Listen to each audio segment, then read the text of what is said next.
Cinema అయిన మహా Maruti talkie cinema ముచ్చట్లకు స్వాగతం. నేను మిస్టర్ బి. నా మాట సూటిగా ఉంటుంది, మ్యాటర్ క్లియర్ గా ఉంటుంది. వీడియో టాకీస్ రాజా. అప్పుడు మ్యాటర్లోకి వెళ్దాం. హుదూద్ తుఫాను సృష్టించిన బీభత్స వాతావరణాన్ని గుండె ధైర్యంతో ఎదుర్కొని నిలబడుతుంది ఉత్తరాంధ్ర ప్రాంతం. ప్రస్తుతం అక్కడ సామాన్యమైన పరిస్థితులు నెలకొన్నాయి. అంటే మనుగడ సాగించడానికి అన్ని కూడా సానుకూలమైన పరిస్థితులే ఉన్నాయి. కానీ ఇప్పటి వరకు ఏర్పరచుకున్న, అభివృద్ధి చేసుకున్న ఎన్నో అంశాలు తుఫాను బీభత్సానికి నాశనమయ్యాయి. వాటన్నింటినీ మళ్లీ మొదటి నుంచి నిర్మించుకోవాల్సిన పరిస్థితి. అందుకు ఉత్తరాంధ్రకు మిగిలిన తెలుగు వాళ్ళందరి సహకారం కావాలి. ఎవరికి తోచినట్టుగా వాళ్ళు సహాయం అందించడానికి ముందుకొస్తున్నారు. ఎవరి శక్తి కొలది వాళ్ళు విరాళాలు, పలు రకాలుగా సహాయాన్ని అందిస్తా ఉన్నారు. ఆ క్రమంలోనే తెలుగు సినిమా పరిశ్రమ కూడా తన బాధ్యతని విరాళాల రూపంలో నిర్వర్తించింది. కానీ అది సరిపోదు, ఇంకా పరిశ్రమ నుంచి చేయాల్సింది ఉంది. మిగతా అన్ని వర్గాల కంటే సినిమా పరిశ్రమ ఇంకా చాలా చేయొచ్చు అన్న ఒక ఆలోచనకు వచ్చి దాన్ని ఆచరణలో పెట్టి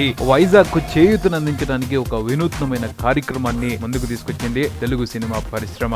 గతంలో కూడా తెలుగు ప్రేక్షకులకి విపత్తులు ఎదురైనప్పుడు పరిశ్రమ తన వంతు బాధ్యత తీసుకుని ఎన్నో కార్యక్రమాలు నిర్వహించి దేశ విదేశాల నుండి విరాళాలను సేకరించి వారిని ఆదుకుంది. ఇప్పుడు అదే తరహాలో ఓ కార్యక్రమాన్ని ప్లాన్ చేసింది. కానీ ఇప్పటి వరకు చేయని విధంగా, ఇంతకు ముందు ఎక్కడ జరిగిన విధంగా ఈ కార్యక్రమం ఉండబోతుంది. ఆ కార్యక్రమానికి తెలుగు సినిమా పరిశ్రమ పెట్టిన పేరు మేము సైతం. మేము సైతం వైజాగ్ తిరిగి అభివృద్ధి చెందడానికి సమిధనొక్కటి ఆహుతిస్తామని చెప్పేసి వాళ్ళు ఆ కార్యక్రమాన్ని మొదలు పెట్టడం జరుగుతా ఉంది. ఈ కార్యక్రమం విశిష్టత ఏమిటి అంటే, ఉదయం 10 గంటల నుంచి రాత్రి 10 గంటల వరకు తెలుగు సినిమా పరిశ్రమలో ఉన్న ప్రతి ఒక్క ఆర్టిస్టు కూడా స్టేజ్ మీద ఏదో ఒక అంశాన్ని ప్రదర్శిస్తారు. అలాగా ప్రేక్షకులకి ఆనందాన్ని కలిగించి తద్వారా వచ్చే సొమ్ముని వైజాగ్ అభివృద్ధి కోసం ముఖ్యమంత్రి సహాయ నిధికి అందిస్తారని చెప్పేసి తెలుస్తా ఉంది. నవంబర్ 9న అన్నపూర్ణ స్టూడియో 7 ఎకర్స్ లో ఈ కార్యక్రమం జరగబోతా ఉంది. దీన్ని పెద్ద ఎత్తున నిర్వహించడానికి తెలుగు సినిమా పరిశ్రమ కంకణం కట్టుకుంది. అలాగే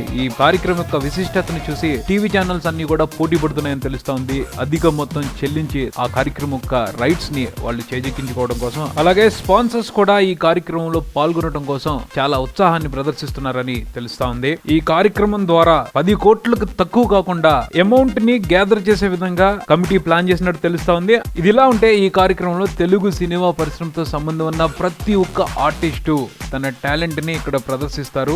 ఆ రకంగా ప్రేక్షకుల్ని ఉత్సాహపరుస్తారు, సమ్మోహనపరుస్తారు అని చెప్పి మాట్లాడుకోవడం జరుగుతా ఉంది. ఈ విషయమే స్పాన్సర్స్ లోను, టీవీ ఛానల్స్ లోను ఉత్సాహాన్ని కలిగిస్తా ఉంది. సో ముఖ్యంగా వాళ్ళు ఆలోచిస్తుంది ఏమిటంటే, పెద్ద పెద్ద స్టార్స్ ఎవరైతే ఉన్నారో వాళ్ళందరూ కూడా వచ్చి పెర్ఫార్మ్ చేస్తే చాలా బాగుంటుంది అని ఉత్సాహపడతా ఉన్నారు.